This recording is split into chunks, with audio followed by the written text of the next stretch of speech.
Hello guys, তো তোমরা কেমন আছো? আশা করি ভালো আছো। আমিও ভালো আছি। তো আমি খুবই সুন্দর করে রেডি হয়ে এখন বিয়ে বাড়িতে চলে এলাম।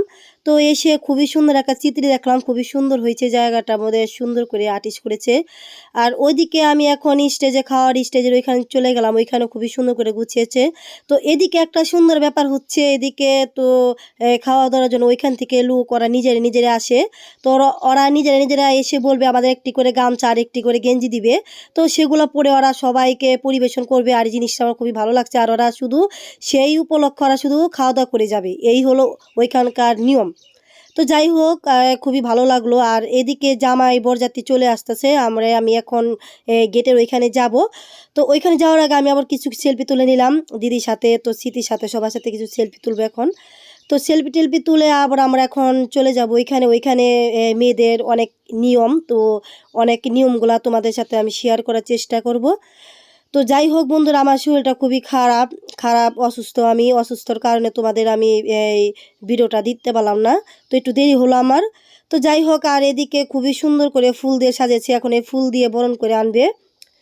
তো আনার পরে এই মেয়েরা দাঁড়িয়ে আছে, ওইখানকার বরিশালের মেয়েরা অনেক সুন্দর কি বলবো, ওদের চেহারা অনেকটাই মিষ্টি। তো যাই হোক, এই ওদের সাথে একটু সেলফি টেলফি তুলে নিলাম। আরও অনেক মেয়েরা আছে, একটু পরে দেখাবে গেটের এখানে। আর আমি কনের এখানে চলে এলাম, কন এই পার্লার থেকে চলে এসেছে, তো আমি কিছু সেলফি তুলে নিলাম।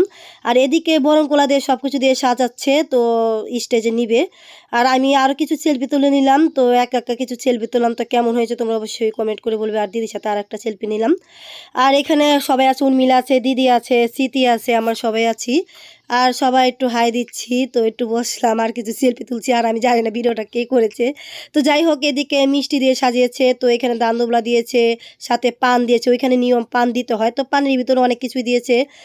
আর এদিকে বরযাত্রী চলে এসেছে, তো একে সবাই ঢুকছে আর শুধু জামাইকে আটকাবে। আর এদিকে ফুলের মালা দিয়ে বরণ করে নিবে, তো ফুলের মালাটা সাজিয়ে নিয়েছে। আর এখন বরযাত্রী চলে এসেছে, তো মাই গড, নাচতে নাচতে চলে এসেছে।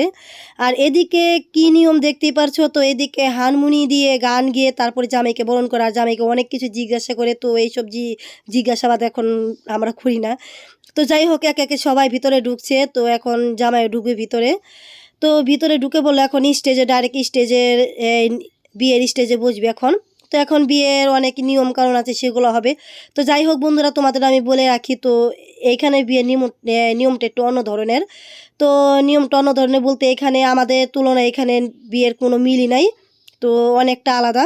তো যাই হোক, যে দেশে যে নিয়ম, সেই দেশের সেই নিয়ম করতেই হবে। তো আমার কাছে খুবই ভালো লাগলো বিয়েটা। আর বিয়েটা খুবই সুন্দর লাগছে, যে নতুন একটা নিয়ম দেখেছি, নতুন একটা জায়গার বিয়ে দেখলাম। আর খুবই ভালো লাগলো এক কথা। তো যাই হোক, আমি এখন অনেকটা অসুস্থ, আমি কথা বলতে পারতাছি না, তো তোমরা শুনতে পাচ্ছ কিনা অবশ্যই কমেন্ট করে বলবে। আর এদিকে আমাদের খাওয়ার পালা, আর ওদিকে খাওয়া দাওয়া তো অনেক বিশাল, কি বলবো। ওইদিকে আমাকে দিয়ে দিল একটা প্লেট ওয়ান টাইম, তো দিয়ে দিল কিছু চাউল, তো চাউলের সাথে দিয়ে দিল একটা রোস্ট, তো রোস্টের সাথে দিবে আর ফ্রাই আছে, আর অনেক কিছু আছে, তো ফ্রাই দিয়ে দিল। ফ্রাই পরে দিবে এখন এই ফ্রাইটা খাওয়ার পরে দিবে এখন সালাদ। তো সালাদটা নিয়ে নিলাম, সালাদের পরে দিয়ে দিল আমাকে খাসির মাংস। তো না, খাসির মাংস না, এটা হলো মাছ, সরি, এটা হলো রুই মাছ। রুই মাছের পরে দিয়ে দিয়েছে ডাল, তো রুই মাছের মাথা দিয়ে ডাল রান্না করছে। তো ডালের পরে দিয়ে দিল এখন আমাকে খাসির মাংস। তো এখন খাসির মাংস দিয়ে খাবো, খাওয়ার পরে তারপরে দিবে আবার এই সাথে দিবে এখন দই। তো দইটাও আমাকে দিয়ে দিল। তো দইয়ের পরে দিবে মিষ্টি, তো তারপরে আমি আবার মিষ্টি খেয়ে নিব। এত খাবার দাবার কী বলবো, সাথে আবার কুক দিয়েছে, সাথে দিয়েছে আবার বুরহানি। তো এইখানে অনেক কিছু করছে। আর বিশেষ করে একটা কথা বলি, যে ওইখানকার মানুষ বুরহানিটা চিনে না, খুবই কম। তো যখন বুরহানিটা দিয়েছে তখন বলে যে পাতলা দইটা খাবো না, তো সে